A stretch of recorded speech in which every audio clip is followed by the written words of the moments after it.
Pranic healing. Pranic healing அப்படின்னா என்ன and அதை எப்படி பண்ணுறாங்கங்கிறதா நான் உங்களுக்கு ஷேர் பண்ண போகிறேன்.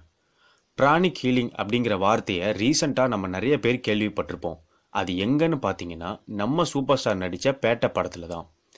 இந்த படத்தில் ஆக்டர் சிம்ரன் பிராணிக் ஹீலராக வருவாங்க. அண்ட் அவங்க பிராணிக் ஹீலிங் அப்படின்னா என்னங்கிறத டைலாக்ஸ் மூலிமா ஒரு சின்ன கிளிம்ஸ் மாதிரி சொல்லியிருப்பாங்க. இது படத்தில் ஒரு சின்ன போர்ஷனாக தான் வரும்.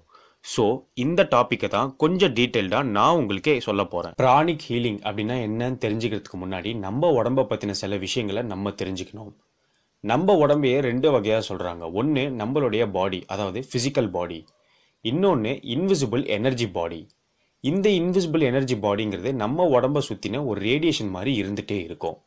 இந்த இன்விசிபிள் எனர்ஜி பாடியில தான் ஆரா இருக்கு. பிராண சக்தி நம்ம உடம்புல இருக்கிறதுனால தான் நம்மளால உயிரோடவே இருக்க முடியுது அண்ட் ஆரோக்கியமாகவும் வாழ முடியுது.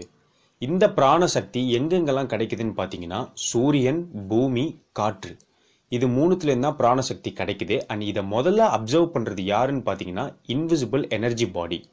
இதுதான் முதல்ல பிராணசக்தியை அப்சர்வ் பண்ணி நம்ம ஃபிசிக்கல் பாடிக்கு டிரான்ஸ்மிட் பண்ணுது.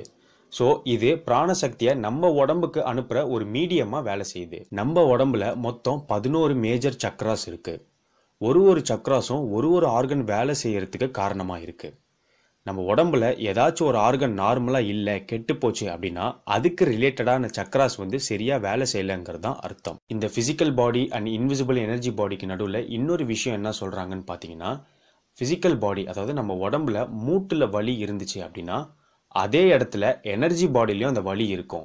அதாவது ஒன்று எஃபெக்ட் ஆனால் இன்னொன்று எஃபெக்ட் ஆகிடுங்கிறத அவங்க சொல்ல வருது. ஃபிசிக்கல் பாடியான நம்ம உடம்புல என்ன பிரச்சனை இருந்தாலும் அதை மெடிசன்ஸ் மூலிமா நம்ம ட்ரீட்மெண்ட் எடுத்துக்கிறோம். அந்த வகையில் பிராணிக் ஹீலிங்கிறதும் ஒரு ட்ரீட்மெண்ட் தான். ஆனால் அது ஃபிசிக்கல் பாடிக்கு கொடுக்கறது கிடையாது, எனர்ஜி பாடிக்கு கொடுக்கறது.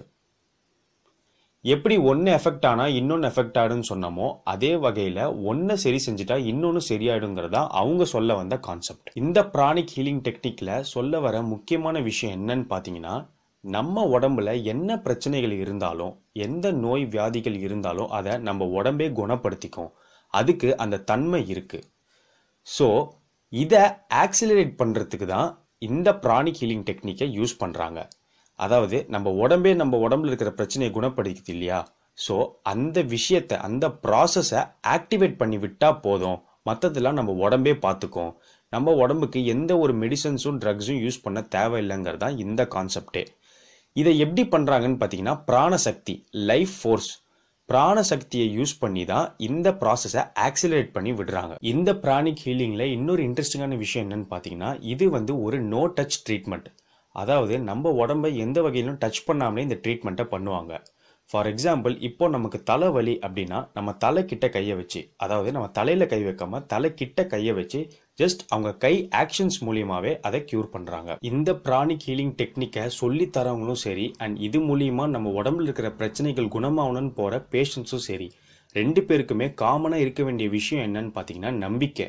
அதாவது முழு நம்பிக்கை இருந்தால் மட்டும்தான் இந்த ப்ராசஸ் ஒர்க் அவுட் ஆகும்னு சொல்கிறாங்க. அது மட்டும் இல்லாமல் இந்த டெக்னிக்கு மெடிடேஷன் தான் ஒரு பேசிக் பிளாட்ஃபார்மாகவும் இருக்குது. மாடர்ன் பிராணிக் ஹீலிங்கோட ஃபவுண்டர் யாருன்னு பார்த்தீங்கன்னா கிராண்ட் மாஸ்டர் சோ கோக் ஸ்வி. அவருடைய பல ரிசர்ச்க்கு அப்புறம் இந்த மாதிரி ஒரு விஷயத்தை கண்டுபிடிச்சி அண்ட் வேர்ல்டு வைடாக ஸ்ப்ரெட் பண்ணியிருக்காரு.